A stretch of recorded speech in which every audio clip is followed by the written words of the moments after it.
When the Mountains Laughed, written by Vinitha Ramchandani, narrated by Ranjan Kamath. When the Mountains Laughed. Unnikrishnan came from a happy home. He had an older sister Meera and a baby brother Sri Raman. His mother Radha took care of the home and his father Ranjan went to work every day. They ate well and spent little. Clothes were never important. As long as you had comfortable clothes on, his father maintained, one should be happy. So while the children never had fancy muslin or silk clothes trimmed with lace and satin, their clothes were always well starched and ironed to an impressive stiffness. Meera was 4 years older than Unnikrishnan, and Sri, short for Sri Raman, was only 8 months old. 6-year-old Unnikrishnan, or Unni, as he was called, found himself alone most of the time. Meera had homework and friends, and Amma was totally occupied with cooking, domestic chores, and a fussy baby. He was a shy little boy, brown as a berry with coal-black shiny eyes and curly black hair that always was unruly. Unni had learned to tie his shoelace 3 years ago and rather sighed with relief when a year later he insisted on eating on his own. The little boy played on his own and did his homework on his own and was polite to his elders. He was so good that Radha realized that she didn't ever have to worry about him at all. Not only did he study quickly, more importantly, he was unfussy with food. He ate anything she placed before him, and he ate well. Then one day, Unni had a problem. He got into a fight with another boy in school on the subject of his crayons.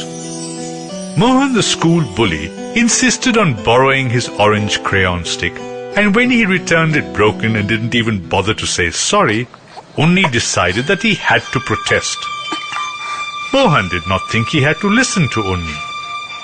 The argument grew heated when Mohan blurted, "Who cares for your stupid crayons, you blackie?"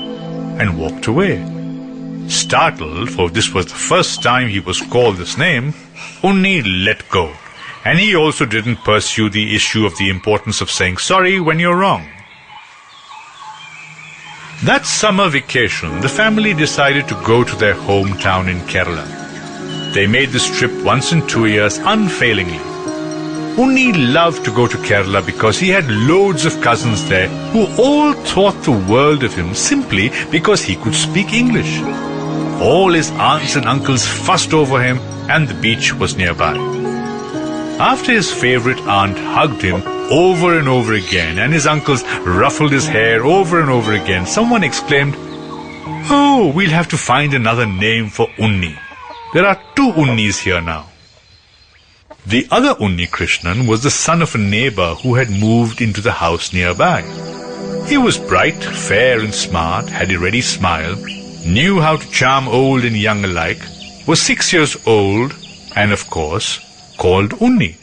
When it was obvious that both could not be called Unni, one aunt laughingly said, "Well, he can always be called Karata Unni," and the name stuck on.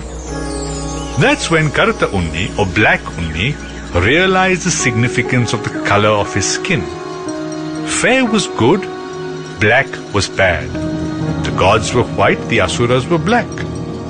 "You'll get blacker and blacker," said baby Shija gleefully, "and you will be loved less and less." And Unni could not even imagine the horrors of his life. "You'll never become the class monitor," said all-knowing Shija, "and now you know why your mother hardly bothers about you. It's because you are black." And Unni's world crumbled. He sat and contemplated about what he was told, and he tried to fit bits of images that made his life. He did all this while swinging slowly on the aerial roots of the banyan tree. Alone. He was not called for lunch, but that was not unusual. Unni had always found his way back when his stomach dictated, and he was so trouble-free that there was never a need to tell him what to do. But that day, when he went back for lunch, and found that everyone... Sample complete. Ready to continue?